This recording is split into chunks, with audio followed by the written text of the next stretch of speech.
Film ini diangkat dari kisah yang diabadikan oleh sejarawan Yunani yaitu Herodotus dan diceritakan oleh seorang filosof dan ilmuwan muslim yang terkenal dari Turki yaitu Abu Nasir bin Muhammad Al-Farabi tentang kematian Raja Persia Cyrus yang agung selama peperangan dengan suku Massagetae yang dipimpin oleh Ratu Tomiris sekitar tahun 941 sebelum Masehi. Cyrus telah menaklukkan setengah dari dunia kecuali Mesir dan Tanah Utara. Di Tanah Utara dihuni oleh suku Saka. Massagetae adalah salah satu suku tersebut.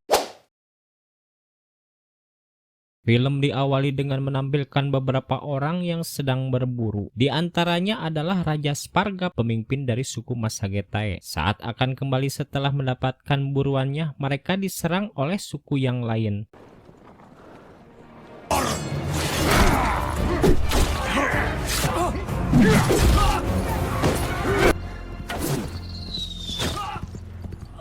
Saat memenangkan peperangan, terlihat tanda kepulan asap yang berasal dari sukunya. Raja Sparga pun memacu kudanya.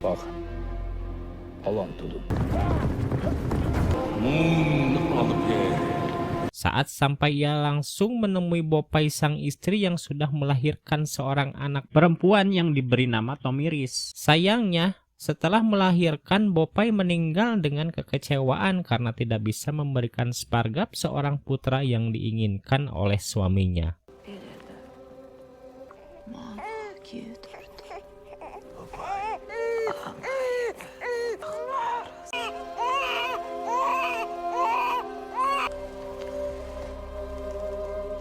Seiring dengan waktu, Sparga pun menikah lagi dan merawat Tomiris dengan baik. Ia membesarkan Tomiris dengan mengajarkan segalanya seperti memanah, berkuda, dan bermain pedang.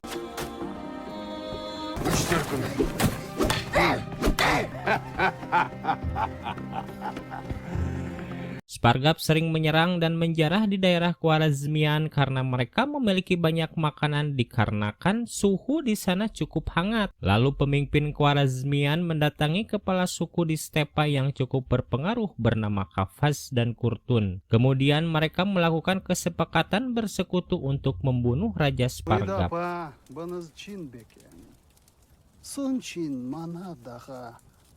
Pengkhianatan pun dilakukan oleh Kafas dan Kurtun di waktu malam.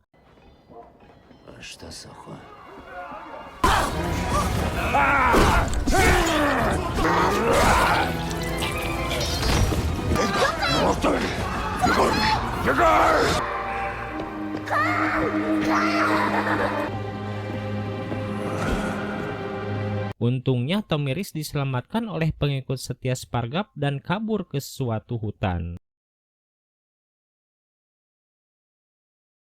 Saat di hutan, Tomiris diajari segalanya termasuk cara bertahan hidup secara nomaden.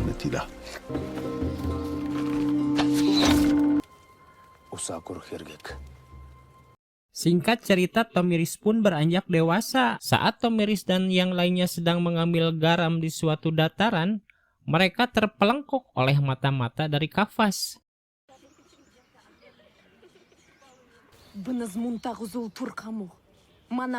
Tomiris pun bete menunggu kapan balas dendam itu akan dilakukan. Lalu ia pergi menyendiri.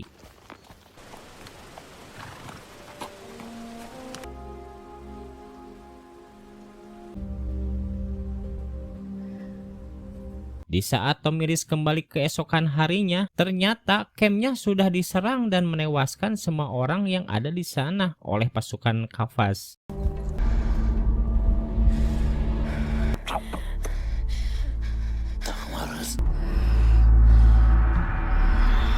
Lalu Tomiris pun mengejar dan membantai semua musuhnya.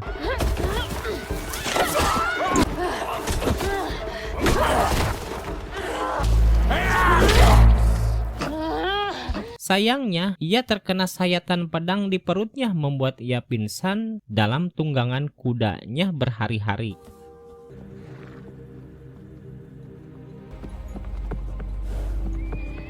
Saat di suatu tempat ia bertemu dengan putri kepala suku Safromat Sardana namanya, dan Tomiris dibawa ke desanya lalu diobati. Setelah kesehatannya pulih, lalu Tomiris dipanggil oleh kepala suku dan menanyakan cincin yang dipakainya.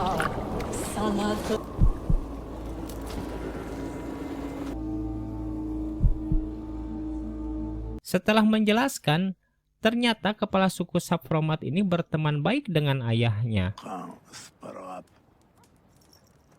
Perempuan di suku ini mempunyai keahlian dalam berperang. Seringkali mereka menjarah dan menyerang suku-suku lainnya yang berada di stepa.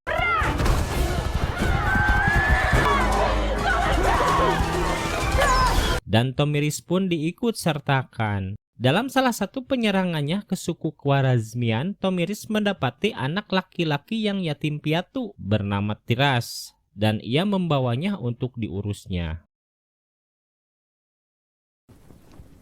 Tiras, Manadek!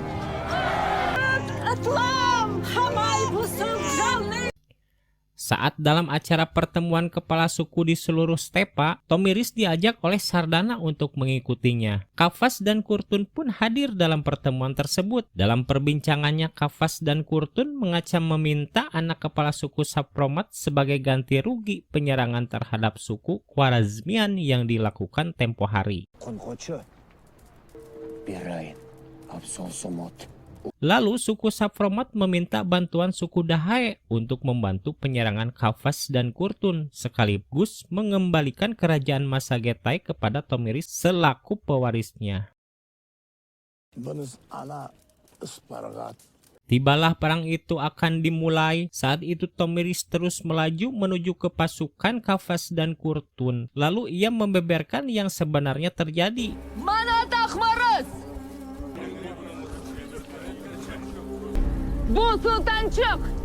Ia hanya ingin membalas dendam terhadap pengkhianat ayahnya.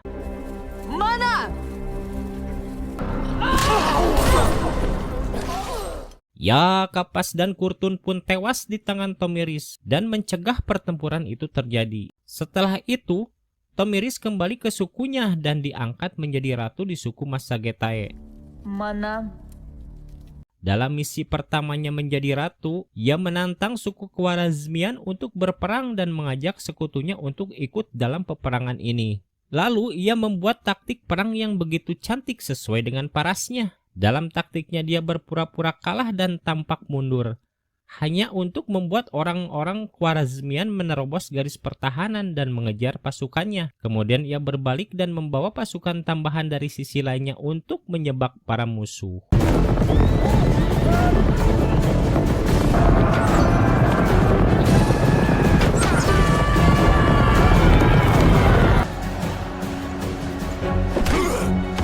Singkat cerita, lalu Tomiris dinikahi oleh anak suku Dahae yang bernama Argun.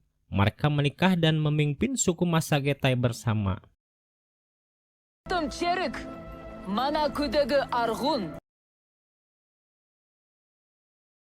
Lalu mereka mempunyai beberapa anak, dan anak sulung mereka diberi nama Spargap untuk menghormati sang ayah.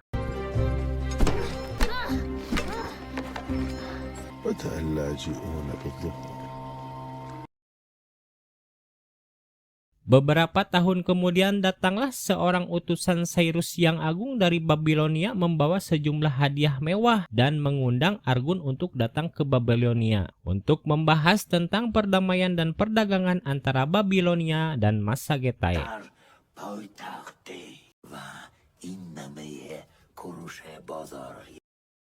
Berangkatlah Argun dan Spargap anaknya menuju kota Babilonia untuk memenuhi undangan Cyrus.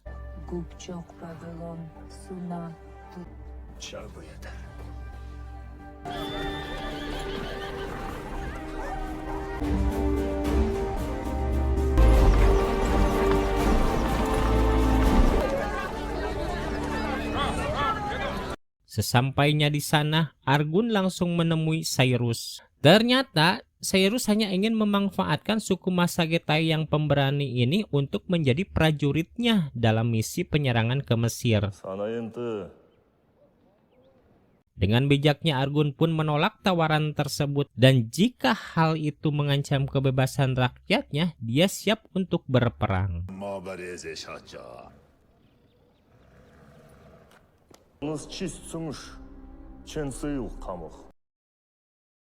Dasar Dorna, di setiap kerjaan pasti ada. Setelah Argun pergi, si Gubar pun mempengaruhi Cyrus agar melenyapkan Argun. Dia rasa akan lebih mudah untuk bernegosiasi dengan seorang janda. Malam pun tiba. Argun beserta pengawalnya dibawa ke klub malam yang telah disediakan untuk menjamunya. Mereka pun menikmati makanan dan minuman yang telah disediakan beserta penari-penari yang menghiburnya. Tiba-tiba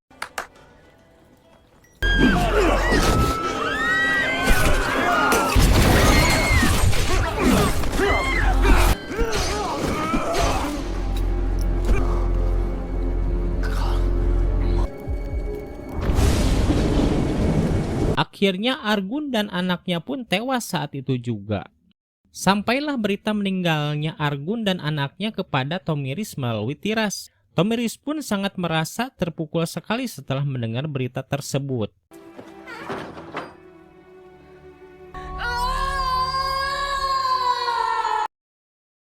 Singkat cerita, si Gubar datang kembali sambil membawa jasad Argun dan anaknya. Si Gubar pun berdalih Argun dan anaknya telah diserang di luar Babilonia oleh suku liar. Dengan kemuliaannya, Cyrus pun melenyapkan suku yang telah menewaskan Argun dengan membawa bukti kulit kepala mereka. Lalu Tomiris memerintahkan untuk membuat upacara pemakaman bagi suami dan anaknya.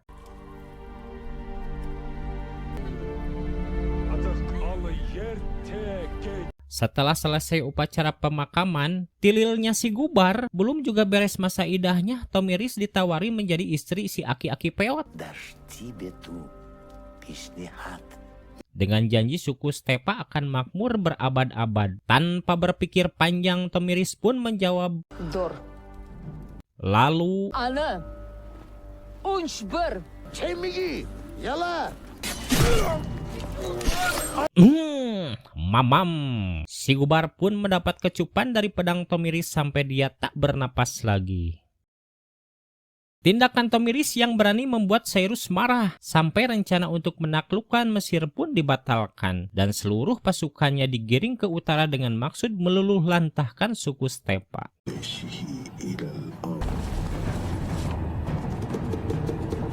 Tomiris pun mengumpulkan seluruh suku Stepa dan membuat rencana untuk menghadapi pasukan Cyrus. Dalam taktiknya, semua sumur yang dilalui pasukan Cyrus ditutup dengan pasir. Lalu Tomiris membuat 100 pasukan kuda yang handal dari suku masing-masing dan dilengkapi dengan persenjataan yang lengkap, termasuk baju besi. Di sisi lain, salah satu suku menawarkan penyerangan di malam hari agar pasukan Cyrus tidak bisa tidur, dan suku lainnya membuat persenjataan yang terbaik di masanya.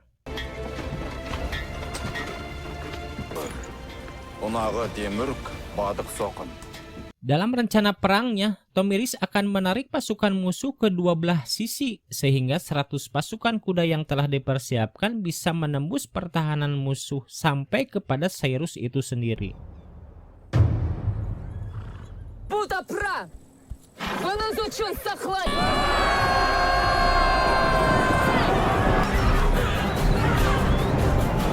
Taktik yang dibuat Tomiris pun berhasil memecahkan pertahanan musuh.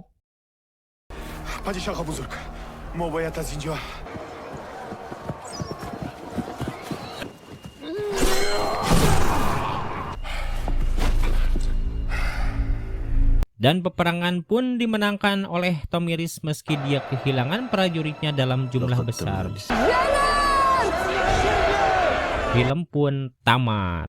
Pesan yang disampaikan dalam film ini adalah keberanian, perjuangan melawan penindasan, dan pentingnya persatuan untuk melawan kekuatan yang lebih besar, dan tentang kesetaraan perempuan dalam hal kepemimpinan. Segitu aja dulu sob untuk film ini. Terima kasih dan permios.